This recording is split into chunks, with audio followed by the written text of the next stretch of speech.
Universidad San Sebastián, una gran universidad, presenta Agenda Joven en CNN Chile.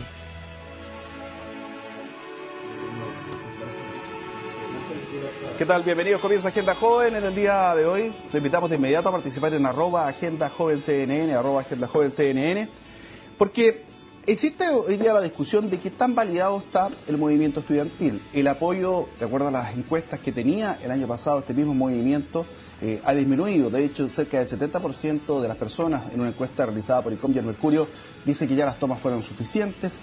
Un porcentaje importante, por ejemplo, apoya los desalojos que ha ordenado el alcalde de Santiago, Pablo Salaquete. En fin, esto lo analizamos con un panel de lujo. Saludamos de inmediato al señor Nicolás Copano, conductor del programa Demasiado Tarde. Buenos días, Pablo. Un placer estar contigo esta mañana. ¿Tanto tiempo? Así es. No, nos vimos el otro día en un evento. Nos encontramos en un evento del canal. Recuerden que pueden ver Demasiado Tarde a las 2:30 de la mañana a través de la pantalla de CNN Chile. Así que están todos invitados. 2:30 de la mañana están todos invitados. Después te mando la factura. Don Pablo Ortúzar, Instituto de Estudios de la Sociedad IES. ¿Cómo estamos? Bien, pues. Muchas gracias. Feliz también de estar acá. Por el lado de allá, don Diego Chalper, que trajo algún apunte para poder... Claro. Me preparo antes de venir a este programa tan importante. No venía preparado. Okay. Don Julio Sarmiento, ¿cómo estamos? Muy contento. Puras buenas noticias. Ganamos la CUT. Sí. Fue muy bien en mi examen de cirugía. Este fin de semana se lanza campaña de mi amigo Camilo Ballestero en Estación Central. Están pasando cosas buenas. ¿Cuándo te tituláis? A fin de año. Ya, ¿y en el examen de cirugía qué nota nos sacamos? Un 7. Bien. Con el doctor Atila Chende, un maestro de la tremendo. Hospital Clínico de la Chile. Oye, ¿sienten ustedes que ha perdido validez el movimiento estudiantil? No las demandas, no sé si me explico la diferencia. Las demandas yo creo que siempre van a estar vigentes porque se está pidiendo algo sumamente noble en general. Pero sí el movimiento estudiantil en cuanto a convocatoria, en cuanto a que a lo mejor la ciudadanía está un poquito cansada de las marchas, tomas, retomas, en fin. ¿Sienten que ha perdido fuerza el movimiento en sí, don Nico? Yo, creo que hoy en día estamos frente a un movimiento estudiantil que parece ser impulsado por una fuerza diferente a la del año pasado. Yo me instalaría en primer lugar en esa lógica. Yo siento hoy que los escolares en sí mismos, que han sido los protagonistas de lo que iba pasando en la última semana, no tienen, y esto podría llegar a ser una crítica desde el poder, una estructura política que los diferencie de los universitarios. O sea, son de alguna manera menos identificables. Pero frente a eso, poseen una fuerza y una pasión distinta que yo creo que logran la sensación de que tienen menos que perder. Entonces, frente al conflicto, hoy tienen complicado el sistema político en sí mismo, con el tema de las municipalidades y los periodos que vienen con respecto a las elecciones. Por tanto, yo no sería tan simplista de decir de que es el mismo movimiento. Creo que comparten valores, creo que tienen formas en las cuales uno puede discrepar, pero en sí también no hay que olvidar de que se presenta la encuesta UDP que plantea otro número respecto a la CEP, que plantea la CEP, que el 30% es quien apoya el movimiento estudiantil, y hoy tenemos la encuesta de la UDP que dice que el 85%. Entonces también hay una construcción de realidad mediática que por lo menos nos permite dibujar una duda sobre lo que está sucediendo. A lo mejor en la lectura que uno hace, efectivamente, yo creo que si se hace una encuesta con respecto a las demandas estudiantiles, te creo el 85%, pero de repente la pregunta... Pero el movimiento estudiantil es el que lo pone en el lugar donde... estoy de acuerdo contigo. Se lo digo yo que de repente cuando uno hace la pregunta, ¿apoya las movilizaciones estudiantiles? Es otro tema. Sí, bueno. Claro, ahora, en la lectura uno puede confundirlo. Ahora, la pregunta específica que hace la encuesta CEP, que hasta donde yo entiendo es la encuesta que goza de mayor validación desde el punto de vista de su rigurosidad estadística, pregunta cuál es la confianza que usted tiene en el movimiento estudiantil. O sea, que también es otra pregunta diferente. Que más, o sea, yo creo que más acotada imposible. Entonces, fíjense que increíblemente el 30,5% dice que confía en el movimiento estudiantil y el 66,7% plantea que no confía en el movimiento estudiantil. Y uno creería esto es tendencia de grupos ADC1, y no, curiosamente los grupos ADC1 el apoyo es de un 60%, o sea, el rechazo es de un 61%, mientras que los grupos C y D el rechazo es de un 69%. Entonces, eso no tiene nada de raro, el movimiento principalmente de la dirigencia burguesa y pequeño burguesa, si queremos montar eso. Eso es discutible, Bueno, pero yo quería resaltar otro punto. Después vemos las burguesas. Pero a mí me interesa transmitirles lo siguiente. O sea, yo creo que la ciudadanía confió en un movimiento estudiantil que nace el año pasado, que entra en un proceso de pubertad como pujante y alega y patalea, pero yo creo que esperaba un proceso de maduración para este año. Y yo creo que se ha quedado como una, y perdona la expresión, pero como una niña con pataletas, que no es capaz de sentarse a dialogar y que de alguna otra manera la ciudadanía ya dice, a ver, ya instalaron el tema en la agenda. Distinto es que ustedes pretendan instalar sus puntos de vista como de una manera ideológica por la vía del uso de la fuerza. Y eso es muy distinto y la ciudadanía elocuentemente eso no lo apoya. ¿Te fijas? Entonces, yo creo que el movimiento estudiantil o hace un cambio de estrategia en el corto plazo o evidentemente la delegitimación de lo que fue el movimiento estudiantil del año pasado va a ser elocuente. Digamos. Pablo. Yo creo, no, viendo la situación que hay, yo creo que no es que sea un movimiento distinto, sino que hay un cambio en la situación política, que tiene mucho que ver también con el control del movimiento. Porque, en el fondo, por un lado, un desgaste importante el año pasado a nivel de universidades, que hace que hoy día sea más difícil movilizarla. Por lo tanto, se pasó la pelota a los secundarios, que han tratado de levantar un movimiento, pero desde grupos que tienen una radicalidad mucho mayor que la moderación, entre comillas, del año pasado. Y dentro de las universidades, los grupos que tienen contacto con esos grupos de estudiantes radicalizados, también han tratado de levantar por la fuerza movilizaciones y por lo tanto han apelado mucho más a las tomas, que es una técnica que permite a minorías organizadas tomar el control de las universidades y reivindicar su representación. De esa forma presionaron a Boric, en el fondo lo pusieron contra la muralla en la Chile, diciéndole, mira, apoya la toma de Casa Central o el movimiento se va a partir, porque incluso si el Pleno votaba en contra de la toma no la iban a bajar los que la tenían levantada. Entonces, y obviamente esta radicalización normalmente coincide con la descomposición interna de estos grupos, la descomposición orgánica. Normalmente al final son minorías voluntaristas que tratan de llevar la situación a un extremo, y luego eso termina cayendo por su propio peso. ¿Julio? A mí no me convoca esta discusión sobre el apoyo al movimiento en base a las encuestas. Yo creo que no revela el carácter o lo importante que tiene el proceso que es el movimiento. Que a mí me gusta verlo como un proceso más que como un movimiento en sí que uno lo critica desde afuera. También esta posición paternalista de darle consejos al movimiento sobre su estrategia o plantear éxitos o triunfos achacables solo al movimiento como ente desligado de todo el proceso político es algo que tampoco me convoca. Yo creo que esto de plantear que el movimiento se equivocó o el movimiento va por mal camino no es efectivo. Si no se cumplen las demandas estudiantiles, todos perdemos.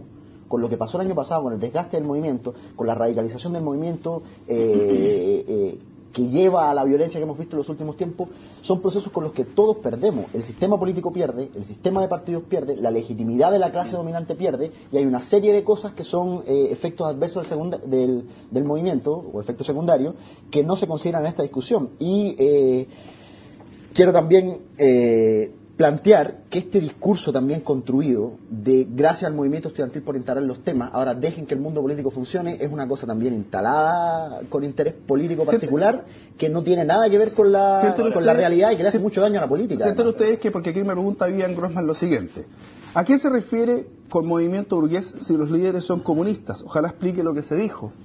Cuando los comunistas rara vez no han sido burgueses, si quiere que revise la historia del partido y también la historia de la dirigencia.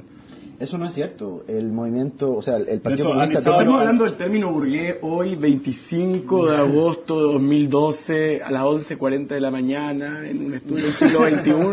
Sí. O sea, me parece que el término y todo ese tipo de... ¿A qué entiendes esto por burgués? No, a mí me parece que estamos en sí mismos un poco empecinados en etiquetas que están atrás. Hoy el Partido Comunista, tal como la UDI, no es la misma que hace 10 años. O sea, estemos en sí, y yo creo que en sí hay que tener mucho cuidado. No tiene que ver con eso. Tiene que ver con el carácter de clase. Sí, pero yo tengo una discrepancia porque yo creo que el movimiento estudiantil, movimientos sociales, yo creo que salen de eso, hay una cosa de sentido común, y ahí yo, Julio, discrepo de tu posición del tema de los consejos de parte de un montón de estamentos sobre cómo hacer este proceso, que muchos plantean, y ahí yo leía en los comentarios de internet ese Jiménez 92 que decía que debía recuperarse la fiesta que se ha ido perdiendo en torno al discurso. Yo estoy totalmente de acuerdo con eso. Yo creo que la clave del año pasado, del máximo momento de apoyo fue que el movimiento fue profundamente creativo, el movimiento convocó muchas ideas novedosas respecto a formas de movilización, el movimiento jugaba con los límites de la institucionalidad en esto de las marchas autorizadas, no autorizadas, y eso es una cosa que está en discusión el volverlo a plantear. Por eso planteo, además, que con los hechos que hemos visto de confrontación entre carabineros con los estudiantes, no gana el movimiento, ni gana la sociedad, ni gana el sistema político. Ahora, también hay que admitir de que hay una violencia un poco desatada de parte de la policía, pero lo que sucedió con la Universidad Alberto Hurtado. A donde voy con eso, que el evitar situaciones lamentables de esta naturaleza, como la frustración del movimiento, la frustración de los estudiantes que están acá, o el no cumplimiento de las demandas, es algo que debiese convocarnos a todos a actuar en nuestros respectivos espacios. No depende de la estrategia que define el movimiento estudiantil. Si el gobierno no es capaz de darle respuestas efectivas a este movimiento, uno puede sumar 2 más 2 para darse cuenta cuál va a ser la consecuencia de esta, y la consecuencia no es buena. Una pregunta, ¿no están dialogando ustedes, sienten en sí mismos los distintos estamentos? ¿Hay un teléfono cortado? ¿Sabes lo que ocurre? Que yo creo que hay que distinguir la discusión sobre el cómo y sobre el qué, porque si queremos discutir sobre el qué de la educación, ahí discutamos y yo feliz, pero la pregunta hoy día que nos convoca, al menos en uno de los bloques, es el cómo. ¿Cómo se está llevando adelante esta conversación? Y yo creo que también tiene razón. O sea, efectivamente, aquí nadie se puede erigir de darle consejo al movimiento estudiantil, porque el movimiento estudiantil es profético. ¿Te fijas? Ellos ya tienen una verdad revelada y circulan desde ese lirismo. No, el movimiento estudiantil es un proceso de discusión y de construcción colectiva. Entonces, nadie puede dar consejos, porque aquí el problema que tenemos hoy día en Chile es que hay 2 absolutos morales, proféticos y apóstoles de sus puntos de vista, que no están dispuestos a escucharse entre ellos. Entonces tú tienes el movimiento estudiantil que marcha como los caballos, con una cuestión aquí, y por otro lado a gente que defiende el modelo de una manera casi apostólica, que tampoco está dispuesto a escucharse. Entonces, en ese modelo, por supuesto que nadie acepta consejos. Yo tengo mi planteamiento, no estoy dispuesto a sentarme contigo, y yo creo que si uno mira las encuestas desapasionadamente, efectivamente se da cuenta que la ciudadanía se cansó de una clase política, además enfaldada, porque se esconden detrás de pura falda. De la falda de la presidenta Bachelet, de la falda de Camila Vallejo. Entonces, efectivamente tú te encuentras con una realidad en donde hoy día nadie está teniendo el liderazgo político para poder causar la discusión. Tipo de liderazgo, por ejemplo, en Eloísa González, porque tiene posturas más radicalizadas, o todavía no adquiere el protagonismo que se podría esperar. No, es una niñita absolutamente voluntarista y poco responsable, digamos, tanto en su forma de actuar como en su discurso. Y uno se da cuenta, por eso digo, hay una descomposición también en la capacidad de dirección del movimiento. Por eso ponía también el ejemplo de Boric. Hoy día el Partido Comunista está preocupado de las elecciones. Pero igual lo revitalizó y fue capaz de volverlo a impulsar. ¿Quién? Eloísa González. O sea, de volverlo a hacer aparecer en televisión, pero no sé si de la mejor manera posible, digamos, a eso me refiero. Entonces, cuando uno ve que en el fondo el gobierno echan de menos como loco a Camila Vallejo para poder conversar. No, el Partido Comunista está preocupado de las municipales, obviamente va con un discurso más moderado. Eso también tiene que ver con el hecho de que, coincidencia, no sé, porque que Boric tuvo que hacerse cargo de las micro incendiándose, le salió bastante mal, y mientras Camila estaba en el Congreso, digamos. Entonces, toda esa situación hace que hoy día sea mucho más difícil mantener una dirección. Y empieza a haber el típico conflicto interno de descomposición en los movimientos de izquierda, como es el conflicto entre la ultra y la dirigencia. Y yo no sé cuánto tiempo más pueda sostener alguien como Boric, mucho menos Titelman, una situación como esta, sin que se les vaya de las manos. Julio.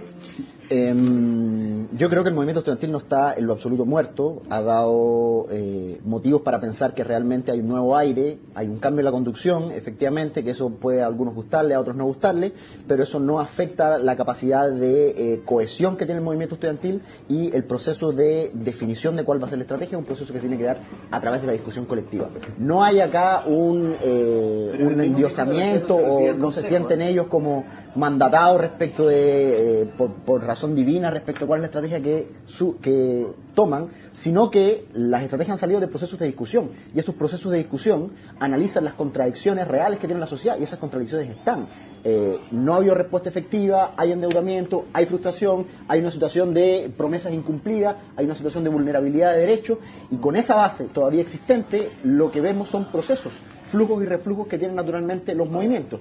Pero no creo que haya alguna razón para cuestionar la capacidad del movimiento estudiantil de seguir avanzando, ni la capacidad de seguir generando adhesión ciudadana, sino que más bien lo que hay, creo yo, en todos estos discursos es una intención de buscar por dónde deslegitimar un movimiento que siempre ha sido abordado de parte de los gobiernos de la misma manera. Con la Bachelet, un poco el movimiento fue el mismo el proceso que tuvo respecto a cuál es la solución que le da el gobierno. O sea, primero se niega.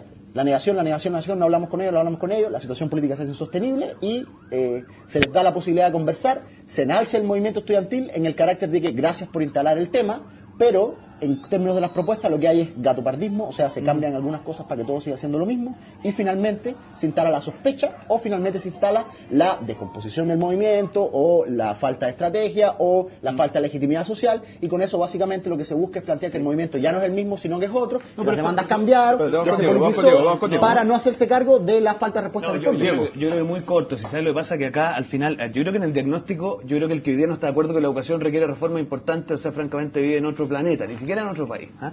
El tema es otro, es que aquí dicen que la discusión, en el fondo, las propuestas surgen de una discusión. Yo ya hablaría de una discusión protegida, como una democracia protegida, porque aquí la discusión está bien protegida, porque los que dialogan en esa discusión son bastante de un color bastante parecido. Entonces yo no sé qué discusión es esa, pero hagamos como que hay discusión. Y esos planteamientos, yo lo que pretendo no es que se deslegitimen, Julio, yo lo que pretendo es que se legitimen. Y en democracia uno no se legitima por la vía de tomarse colegio, por la vía de destruir inmobiliario público, sino que se legitima cuando es capaz de sujetarse al escrutinio de distintas posiciones a través de un diálogo institucional. Yo creo que el camino de Julio, y es elocuente en las encuestas del CEP, cada vez está más deslegitimado.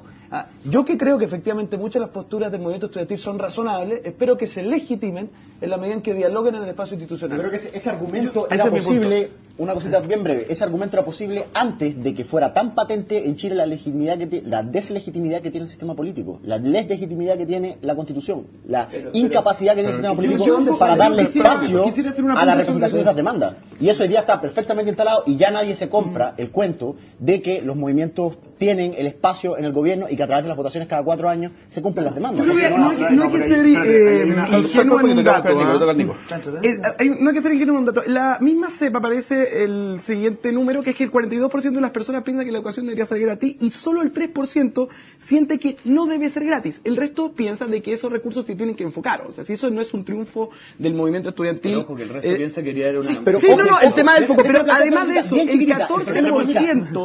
14% de... El apoyo al copago. Pero derechamente hay un enfoque en que hay un problema y que la mayoría de la población está de acuerdo con él. O sea, solo un 3% piensa que no debería ser gratis o en algún modelo mixto. Pero no hay que olvidar el tema de la legitimidad, y ahí yo, Julio, comparto contigo que solamente el 14% de las personas aprueban la concertación y el 21% de la alianza. Si eso no es una crisis de representatividad, yo no sé si estoy en Disney. ¿Cómo le vamos a decir a los cabros? Oigan, ¿cómo le vamos a decir a los cabros en ese contexto? Oigan, no se tomen los colegios. Si ustedes pueden participar. Claro, es insostenible esa posición. Aquí están mezclando peras con manzanas. Una cosita. Están mezclando peras con manzanas en el momento de comparar de esa manera tan poco rigurosa los datos de una encuesta. Primero lo hice voluntarista y yo no soy riguroso. No estoy siendo riguroso. No sé en qué minuto estoy.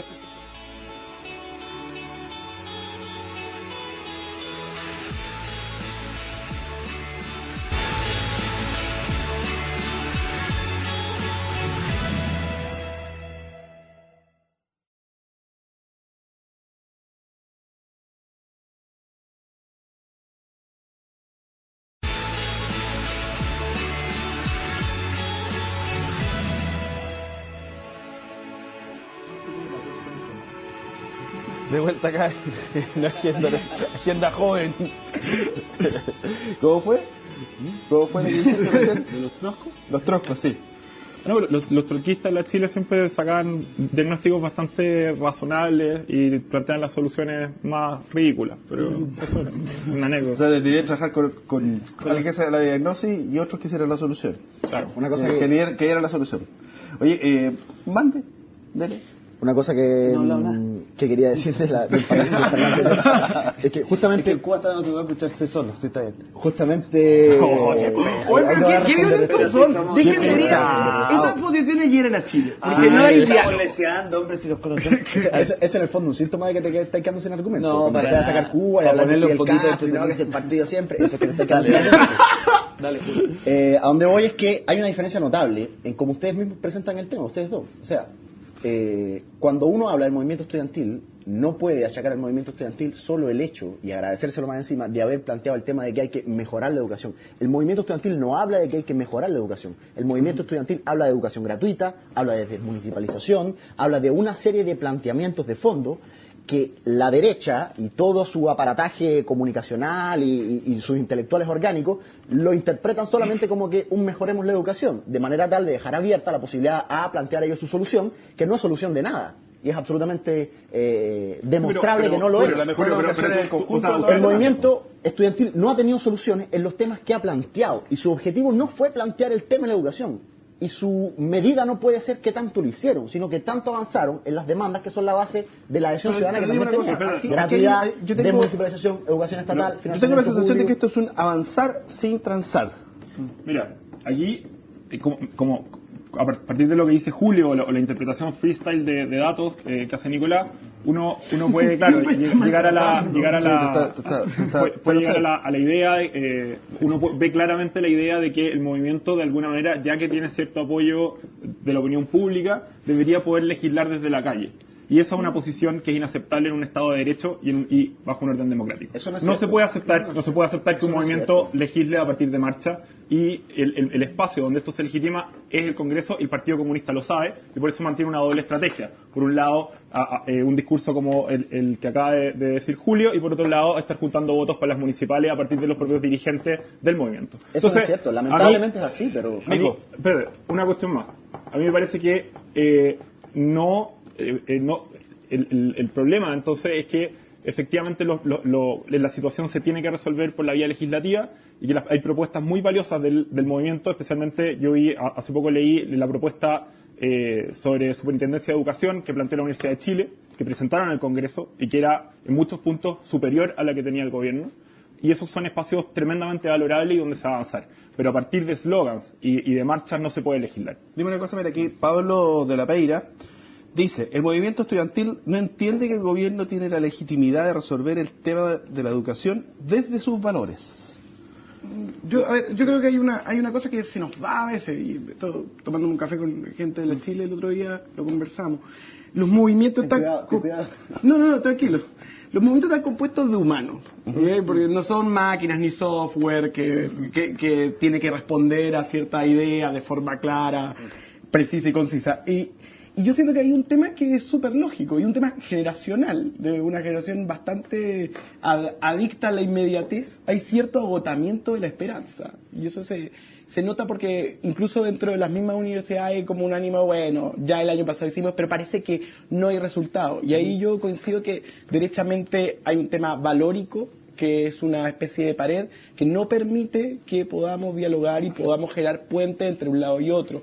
Y ese puente, y ese cierre, no sé si está hecho desde la izquierda ni siquiera más dura. Yo creo que hay una disposición a conversar. Ahora, el otro día el ministro Bayer aparecía diciendo por televisión que quería conversar con los estudiantes, etcétera, pero tampoco hay un orden claro de con quién dialogar. No sé si coinciden con eso. Sí, ahora yo agregaría dos cosas. O sea, yo suscribo bastante lo que dice Nicolás, pero además yo agregaría dos cosas. Uno tiene que entender qué rol cumple cada uno dentro de la sociedad democrática. Los movimientos sociales, de alguna otra manera, su rol es levantar temas desde una determinada realidad social específica, y así movimientos sociales ligados al tema de la educación y de otros.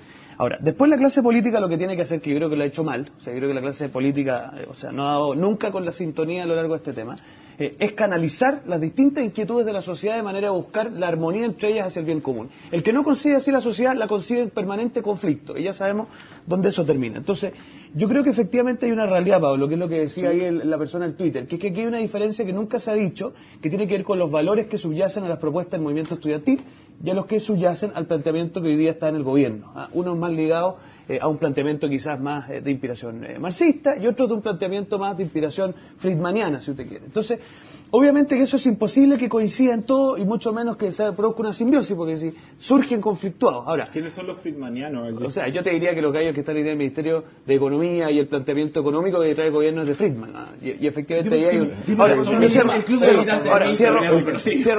Yo estoy absolutamente... Pero espérate, entonces, ¿qué es lo que quiero decir? ¿Qué es lo que quiero decir con esto? Que el que cree que desde sus principios en la sociedad democrática, especialmente en temas opinables como son muchos los temas de la educación, puede imponer su punto de vista, se cree el profeta. Y yo creo que aquí no hay profetas.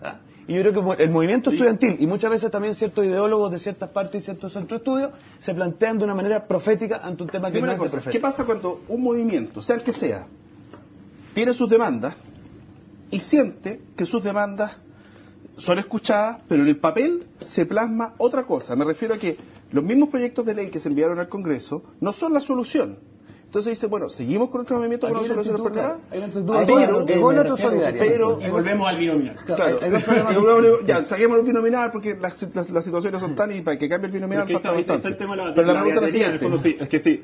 Pero es que si obviamente en la democracia lo que va a salir del espacio legislativo no va a ser exactamente lo que uno está demandando. Eso es lógico y ocurre en todo orden democrático. Entonces, la situación de intransigencia se produce cuando dicen esto no es exactamente lo que queremos y por lo tanto vamos a seguir hasta conseguir exactamente lo que queremos, hasta poder legislar desde la calle. Y eso no puede ser. Y ahí surge, y yo estoy de acuerdo con lo que dice Diego, y que el rector Peña calificó como nueva beatería, que es esta actitud que incluso los legisladores no pueden dar, no tienen los argumentos o parecen incapaces de argumentar frente a dirigentes estudiantiles, incluso secundarios, que es una vergüenza. Oye, pero mi pregunta es la siguiente. Cuando existe esto que pareciera que fuera un muro infranqueable, se juega al frontón. Estoy todo el rato dándole para conseguir que te escuche la autoridad. Entonces, mi pregunta es la siguiente. Bueno, si no me escucha, voy a tener que, por ejemplo, generar noticias. Define escuchar. ¿Qué es escuchar? ¿Que se subyugue a tus planteamientos? No que se subyugue, que se llegue a acuerdo. Que se llegue a un acuerdo y que los resultados que salgan sean más acordes a lo que ellos creen. Entonces, mi pregunta es la siguiente. Entonces, en ese sentido, ahí se valida, sí que se puede validar, las constantes protestas en las calles, las tomas de los colegios, ¿tiene alguna validez si es que siente un movimiento que no lo están escuchando? ¿Sabe lo que pasa, Pablo? Aquí hay un tema de cómo usted entiende el liderazgo que usted ejerce. Si usted es responsable, se da cuenta que en la sociedad coexisten muchos con usted, con legítimas demandas, y por lo tanto su demanda es una más de la que se incorpora al sistema. Y si usted es responsable, aspira a un máximo, pero obviamente entiende que en la discusión del todo puede ese máximo verse de alguna otra manera disminuido porque de alguna manera hay que conciliar los distintos intereses. Si usted es irresponsable, usted puede llevar esto a las últimas consecuencias y efectivamente permanecer siempre indignado hasta que no cumplen su antojo personal. Entonces, yo creo que acá al final la gran pregunta que yo le quisiera hacer a los dirigentes estudiantiles, a Eloísa Díaz y todo, es ¿cuál es el concepto de responsabilidad cívica que tienen al momento de plantear sus puntos de vista? Y yo personalmente creo que hoy día uno ve las diferencias entre dirigentes que son responsables cívicamente y otros que efectivamente llevan esto de una manera irresponsable. Iván Fuentes, por ejemplo. Ahí tú tienes un ejemplo de un hombre que entiende que se puede conciliar con otro tipo de intereses también. Entonces, por lo demás, hay una cosa... Eso es un discurso construido y estás utilizando de referencia los que te sirven para justificar la disociación de lo político con lo social. El movimiento estudiantil, primero, no es maximalista, en el sentido de pedir todo o nada, pero lo que le exige al gobierno es definir un norte claro. No estamos diciendo, no hemos dicho ni siquiera el año pasado, que tiene que ser gratuidad ahora, sino que tiene que haber un horizonte de hacia dónde se quiere ir con la reforma, hacia qué modelo de educación, hacia qué rol asignado al Estado, hacia qué modelo de ciudadano, y eso es lo que no está definido. ¿Por qué? Porque se nubla el discurso planteando que la demanda es mejorar la educación y déjenos a nosotros definir cómo la mejoramos. Y acá el conflicto no es de valores, el conflicto es de intereses de clase. Hay gente que lucra con esto, que gana con esto y que cree que esa ganancia es legítima. Y esos intereses son absolutamente contrapuestos e irreconciliables con las de las personas que no pueden acceder a una buena educación precisamente porque la educación tiene fines de lucro. Y los compadres que lucran con la educación son los que usufructúan de todo el sistema político. Y hay en la legislación antigua, romana, clásica, un artículo que siempre tenían las constituciones, las leyes, que decía que cuando alguien usurpa la soberanía del pueblo, es el deber de todo ciudadano levantarse contra la usurpación. Y eso es lo que, para mí, legitima el hecho de las tomas. Cuando se agotan los canales democráticos para representar el movimiento estudiantil, es legítimo forzar la institucionalidad para abrir el margen posible. El problema que tienen las tomas es que en muchas oportunidades, la gran mayoría de los estudiantes de un determinado colegio no están con la toma. Y en el fondo, la otra vez, no me acuerdo en qué colegio hubo una toma, lo sacaron a todos y eran 14. Y en el fondo el que tiene un candado y una cadena dice que se toma en el colegio. Cuando se toman los colegios, los sacan los 14 que tienen una estrategia para salir por la puerta de atrás y ridiculizan a Carabineros cuando llegan. Eso ha pasado, las tomas fantasmas. Pero yo tengo la siguiente perspectiva sobre las tomas. A ver, en este instante el gobierno está tan complicado por este debate y por la falta... las de municipalidades de derecha? Porque evidentemente eso es una forma de presión y provocación. Pero hay un tema que no debe dejar de llamarnos la atención en el asunto de las tomas. La forma en que se desalojan. Porque yo creo que finalmente, si tú tenés 15 años, 14 años, y esto que ya está reemplazando este nivel la kermés de cada periodo dentro de la escuela, vas a una toma.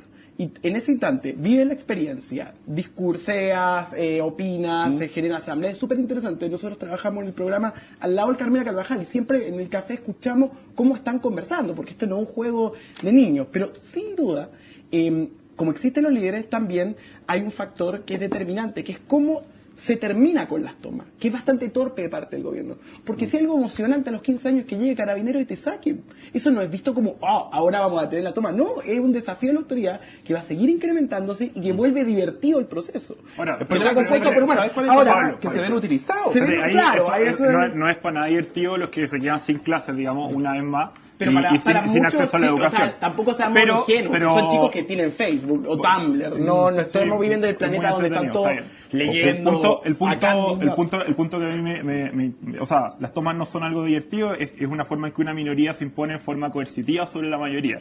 Y para limitar su derecho, que en este caso es el derecho de la educación. Por otro lado, y por lo tanto la autoridad debe actuar y desalojar esos espacios de todas maneras.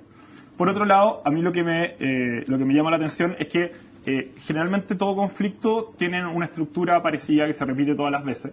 Siempre se tira el tejo pasado y la ultra es la que termina sosteniendo el tejo pasado hasta el final, mientras que los grupos políticos, especialmente los que tienen representación, ya en un momento dicen, bueno, esto es todo lo que vamos a ganar, por lo tanto mantenemos este discurso, pero empezamos a mover nuestra estrategia hacia el lado, digamos, legislativo, hacia el lado de la representación. Eso es exactamente lo que hace el Partido Comunista, que hoy día defiende la estrategia por un lado, pero por otro lado están con los ojos, insisto, en las elecciones municipales.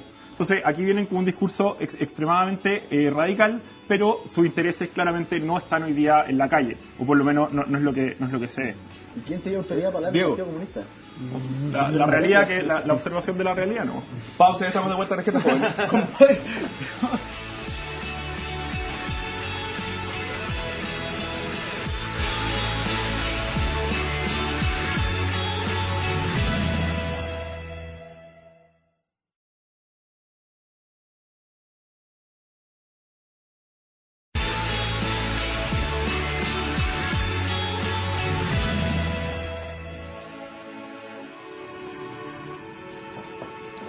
Estamos de vuelta acá en la Agenda Joven. Oiga, muchachos, a ver, le damos algunos Twitter para que motiven. A la gente que no pertenezco a ningún movimiento. Soy bastante postmoderno, solo milito en Poderopedia. ¿Qué es Poderopedia? Por ahí. Poderopedia es una iniciativa que tiene un sitio que dirige Miguel Paz, el periodista exmostrador, que tiene una fundación donde básicamente se quiere hacer un ejercicio de transparencia y cruzar información acerca de influencia y redes con la ciudadanía para que puedan tener información acerca de dónde vienen tales decisiones. Una iniciativa apoyada en poderopedia.org y además, bueno, está apoyada por la Fundación Nike en Estados Unidos, los recursos vienen desde el extranjero, es muy interesante y una fundación en la cual pertenezco al director. Le vamos a pedir a Genial, que nos está pidiendo ayuda, dice que alguien lo escuche porque él tuvo problemas con una AFP, entonces Genial, no hay que echarle una mano, entonces dice que alguien me escuche y me conteste el teléfono. Entonces, de una pieza encerrada hace 14 días. Claro, pero tiene razón en su planteamiento. Usted dice 45, debe ser, ¿de qué región es el 45? Ya, bueno, 45 de alguna región, 487319, 487319. Si hay algún abogado o alguna fundación, obviamente pro bono, que pudiera echarle la mano a este señor que está realmente desesperado. Sí. re.villegasar@hotmail.com, re.villegasar@hotmail.com. Así que si alguien le puede echar una mano, lo puede ver en el mismo Twitter. Oye, podemos retomar, ¿cierto? Vamos a retomar. Las tomas. Sí, yo lo último comentario que se quieren tomar el espacio, muy breve, Julio, te pido la palabra. No, a ver, yo creo que este es el último comentario que voy a hacer respecto al cómo, porque a mí en lo personal me interesa más el qué, pero yo creo que Julio se sincera, porque efectivamente le hace alusión a un texto aristotélico, me imagino que él se refiere al derecho de rebelión. El derecho de rebelión, la verdad es que no surge cuando uno no está de acuerdo con la autoridad, sino cuando la autoridad es ilegítima, que es distinto. Y aquí es legítima esta constitución. Se ganó dentro de los márgenes constitucionales. A usted quizás no le gusta tanto, pero lo que yo quiero transmitir es que al final Julio te dice que hay ciertas realidades o ciertas situaciones que legitiman el uso de la fuerza. Y eso es importante que tome conciencia el ciudadano a pie que ve esto, porque lo que se está diciendo acá es que cuando hay ciertas condicionantes estructurales que a mí no me parecen, yo tengo la facultad para poder, digamos, salirme del Estado de Derecho y usar la fuerza. Entonces, después te dicen, nosotros no hemos planteado tesis máxima, estamos dispuestos a negociar. Sí, pero negocian con una pistola en el cajón. Entonces, obviamente es una cuestión compleja. Ahora, yo respecto al qué, yo en lo personal creo que ya entrando a cosas más interesantes, me parece a mí, me preocupa un poco el planteamiento de la desmunicipalización. Por una cosa muy simple, la desmunicipalización tiene muchos problemas. A mí me parece que nunca se le ha proveído a los alcaldes de los recursos suficientes para poder administrar adecuadamente la educación municipal, pero tiene una gran ventaja, que es que permite, y el sistema mixto que hoy impera permite, el resguardar que un grupo humano de personas pueda establecer un proyecto educativo específico de acuerdo a los intereses que le estime pertinente y los valores que le estime pertinente. Y eso permite evitar el centralismo en los proyectos educativos a nivel nacional. Entonces, para mí, que creo en la democracia, digamos, me parece relevante que exista una diversidad de proyectos educativos en Chile. Y me preocupa cuando el movimiento estudiantil aboga por una específica manera de entender la educación que tiene un componente valórico, que no quiero creer que se quiere imponer uniformemente a la realidad, porque estaríamos en otros países, aquí hay un pero aporte. me interesa la diversidad de proyectos educativos. Aporte. Serifán dice, movimiento secundario puede leerse como la búsqueda de una identidad cívica que la educación chilena hoy no contempla en sus objetivos. Es una forma de identificarse. Yo creo que se refiere también a esa como falta de educación una cívica. pregunta de la ingenuidad. Acá a todos los panelistas presentes. Supone que acá hay un movimiento estudiantil y está el gobierno para que haya un momento, la clase política al claro, medio. haya la clase política al medio que está muy divertida en cócteles y canapés, etcétera, y también haciendo campaña. Entonces la pregunta es, el movimiento estudiantil y está el gobierno, ¿cómo y quiénes deben dialogar para poder generar el avance en el diálogo? Porque si no vamos a seguir viendo situaciones como la que estamos observando. En tu perspectiva, Julio, que está mucho más cerca de una estructura partidista, ¿quiénes son los representantes que deben ser llamados a dialogar? El problema, según yo, que es lo que tiene que ver con esto, cuando citaba el tema, cuando planteaba el tema del derecho a la rebelión, justamente a donde voy, a la ilegitimidad que tiene el sistema de participación política en Chile. Una constitución que viene de la dictadura, que solo lleva una firma distinta y un par de retoques, pero básicamente su origen es absolutamente ilegítimo. Por lo tanto, el derecho a plantear alternativas a esa institucionalidad es tiene que ser absolutamente reconocido a todo nivel, porque no hay por dónde demostrar legitimidad, ni siquiera tampoco efectividad, porque las consecuencias de ese proceso, de tener esa institucionalidad en Chile han sido nefastas en términos de baja participación política y toda una serie de cosas. De hecho, dentro de la Soy Harald Beyer, ¿con quién tengo que hablar? ¿Qué es lo que pasa entonces? Que no hay espacios para que el sistema institucional represente a las clases sociales que están más afectadas por las contradicciones del modelo y que forman las grandes filas que tiene el movimiento estudiantil. Y lo que tenemos que hacer entonces, ¿qué hay que hacer?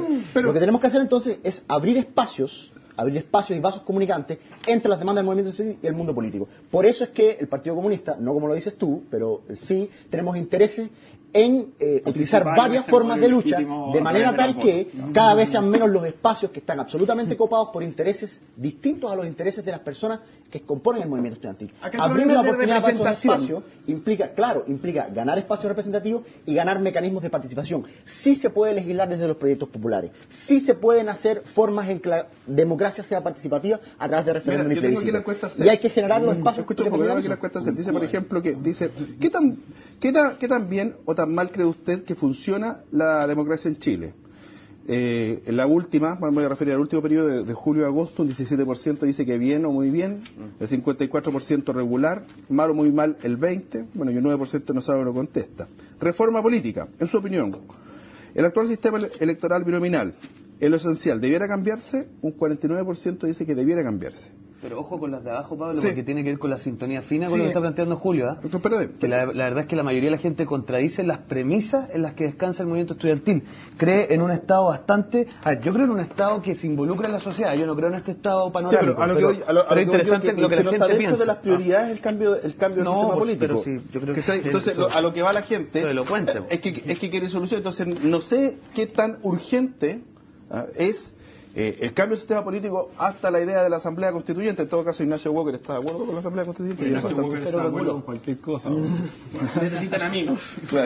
Eso sí que necesitan amigos. Yo creo que justamente por ahí van las soluciones, y por eso la necesidad de que el movimiento estudiantil no se plantee solamente como un movimiento estudiantil, como si fuera una cosa, un ente aparte de todo el proceso. Pero no es aprovechar de que hay un grupo que se cohesione de un objetivo para subirse al carro con otras demandas. ¿O el movimiento estudiantil por qué no volverlo un partido? Porque no existe el movimiento es pluriclasista, y lo que busca el movimiento estudiantil, o sea, y las demandas en el movimiento estudiantil, muchas de ellas involucran soluciones a ¿Sabes por qué muchos te conceptos de pregunto? clase. ¿Sabes por qué te pregunto? Porque yo no veo las marchas por el cambio al sistema binominal. Entonces dicen, bueno, aprovechemos que están estos cabros juntos. Porque, Muchachos, bueno, ya que todavía son no hartos- la mayoría de la gente tiene un 16% de comprensión de lectura y no entiende mucho qué es la palabra binominal. O sea, hay un problema cultural y también de educación que hay que también atacar. Don Diego... Ay, por O sea, eso no, no, yo No, es creo que que- ¿sabes lo ¿sabes lo que que pasa? pasa? Que Estáis rabiando para callados. No, es que estoy rabiando para callado. ¿Sabes lo que pasa? Que Bota, no, bota, si bota. yo no rabeo, sí. Yo rabeo, no sé, cuando me pasan cosas en la vida cotidiana, pero no, estas cosas no me hacen rabiar. Yo creo que al final, ¿qué es lo que ocurre? Que es que la ciudadanía ve que la clase política está enfrascada en temas que le son totalmente ajenos a sus problemáticas cotidianas. ¿Significa eso que esos temas no son relevantes? No. Pero a ver, el tema de la Asamblea Constituyente, por favor, las asambleas constituyentes ocurren en países de facto, donde hay gobiernos totalmente destruidos, donde la efervescencia social es feroz. O sea, plantear una Asamblea Constituyente en Chile, francamente, me parece delirante. ¿Ah? Entonces, desde ese punto de vista, a mí me parece que le podrá no gustar a alguien la Constitución, pero en general, si uno lee la encuesta CEP y incluso los ¿Te puedo hacer una planteamientos, pregunta? la gente sintoniza Pregunta con que dice los- acá. con los valores. En la misma línea dice, Por otro lado. mira, C. Rodríguez, -R, dice, ¿alguien puede explicar por qué el movimiento es representativo del sentir del pueblo y todas las demás instituciones no?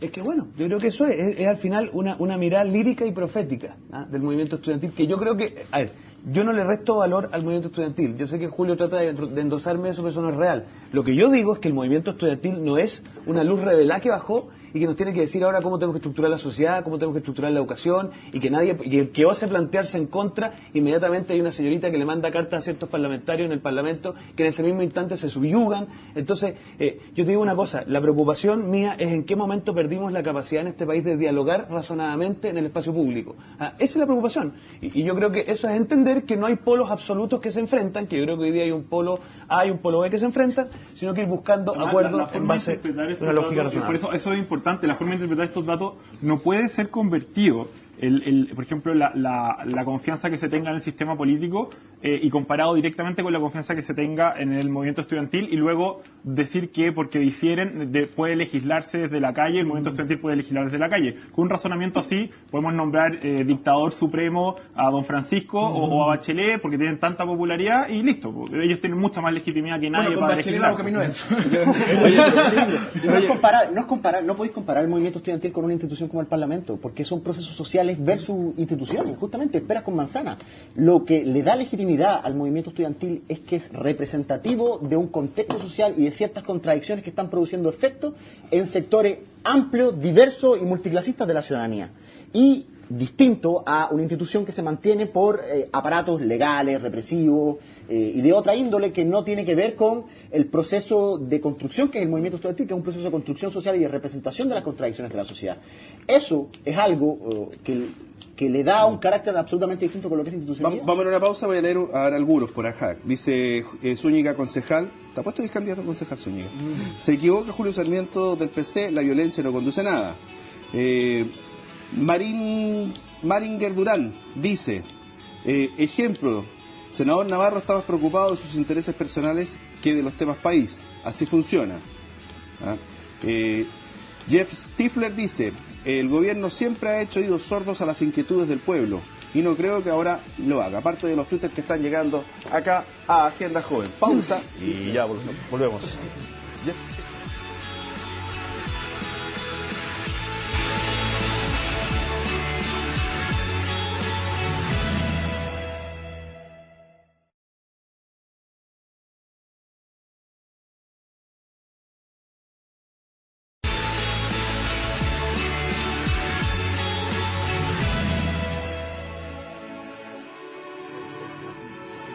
Ya volvimos. Oye, voy a leer unos twitters para echar. Hoy está Carol Dance leyendo. Bienvenido, Carol Dance, a ver CNN. Damos la bienvenida. Escuchen este. Alexander-de Navat dice, con cambiar cada 4 años de calzoncillos no se termina una infección urinaria. ¿Entiende lo que digo? Esto es más de fondo, dice Ha reducido todo un tema genital. Con la deslegitimidad del sistema político, porque esto no puede plantearse que va a solucionar los problemas del movimiento estudiantil. Pero está bueno el título, pero había otro que me gustaba, que decía, a ver uno que el del chaleco de Chalper. No. Oye, yo Que Sarmiento deje de vestir victimízate. al movimiento de rojo. El movimiento no le pertenece al PC ni a ningún otro partido. Absolutamente de acuerdo. Y había otro que decía que había muchos que le temían a la... Uno dice, hay muchos que le temen a Camila Vallejos y otros que la extrañan. Eso decía uno. Yo le extraño, está muy guapa. Sí. ¿Leíste ¿Tú el extrañas dato? a Camila Vallejo a eso? Yo creo que ha sido un revés para el movimiento estudiantil el cambio de conducción que tuvo el año pasado. Sí, es verdad. ¿Cacharon cómo se sacó el...? Todo bien, ¿eh? Estuviste bien. Estuviste bien. No, estuviste bien. Oye, pero tengo una Yo creo que- Entonces a mí me se la preguntan... tiré con maldad. No, mala onda. Me la tiré con Oye, maldad. acá me preguntan a Ortúzar, dice, pregúntale a Ortúzar, mira, porque te quieren desafiar, desde Twitter, donde desafían mucho. Un tipo que se hace llamar Loquito Loco. Ah, bien. Atención. Debe ser muy serio. Está al nivel. Dice, pregúntale a Ortúzar, ¿qué entiende la democracia sin participación ciudadana? What the fuck. ¿Qué entiende la democracia? ¿Por qué entiende la democracia sin participación ciudadana? ¿Podría hablar de paso también eso de la clase política que tanto se habla, tú que eres sistemático para los análisis? Porque Bueno, yo creo que eso es un discurso inventado En también. casi todos los países, clase política. con democracia instalada, la participación ciudadana es más bien baja, porque el sistema político es un sistema que está autonomizado respecto al resto de los sistemas, subsistemas sociales, y por lo tanto las personas no sienten que se juegue demasiado en el espacio político. Se están haciendo un trabajo. O pueden vivir sus vidas sin necesidades de estar preocupadas qué está pasando constantemente en la política. Eso es normal. Y es lo que, ¿Tú lo cachai que que eso es un ocurre problema, en todos no? los países democráticos. ¿Tú cachas que eso es un problema? ¿Tú crees que está bien? O sea, eso es, yo no veo, para una perspectiva más ilustrada, obviamente eso es un problema terrible, y por eso siempre se plantea la educación cívica como una salida.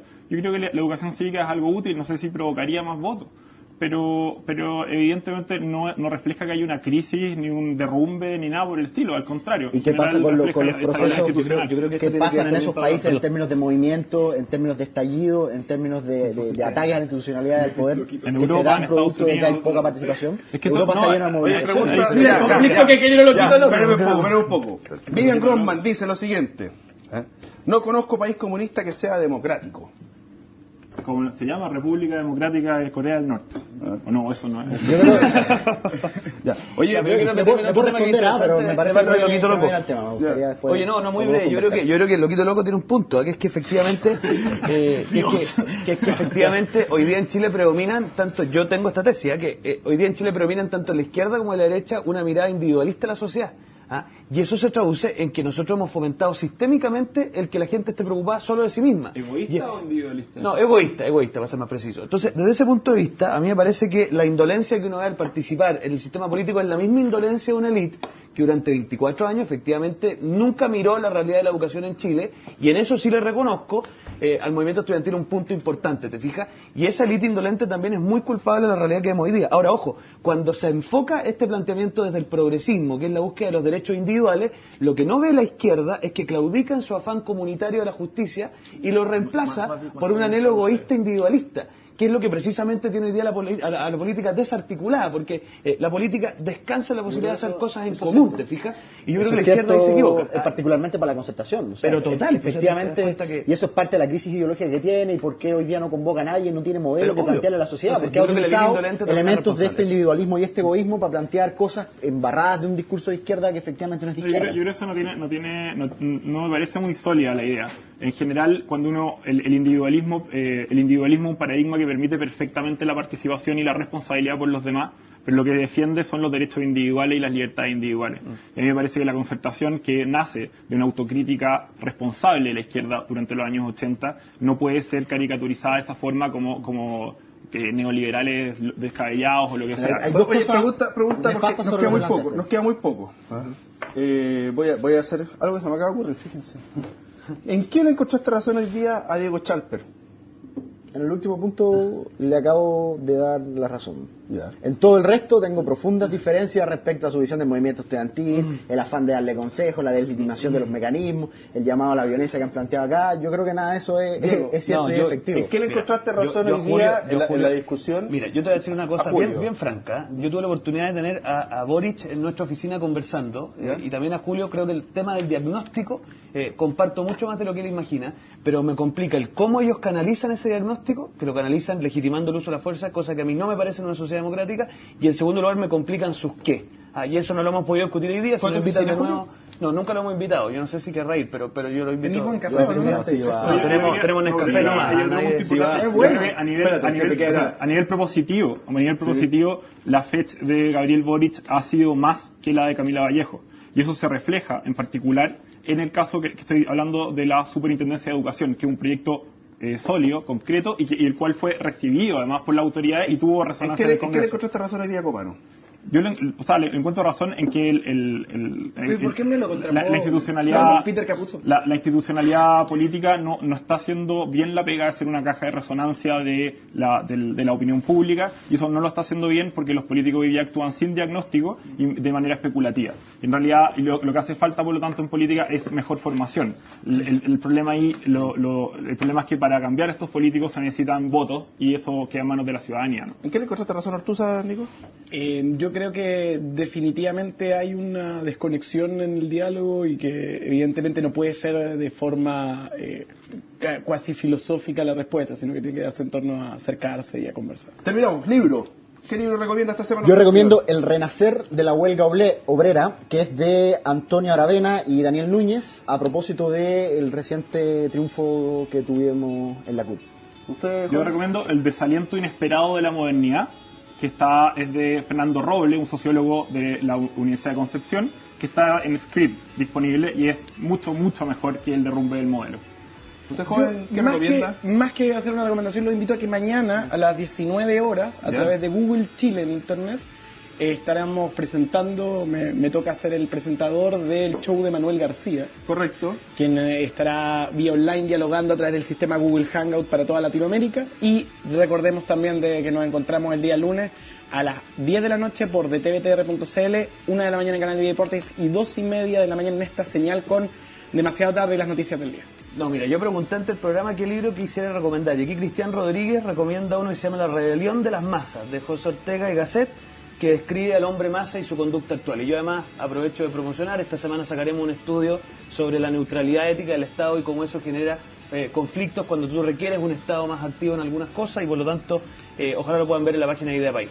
Eso. Muchas gracias por habernos acompañado. Concluye Agenda Joven en CNN Chile. Nos encontramos el próximo fin de semana, por supuesto, en las ediciones en vivo y las repeticiones de Agenda Joven y Agenda Nacional. Muchas gracias. Universidad San Sebastián, una gran universidad, presentó Agenda Joven en CNN Chile.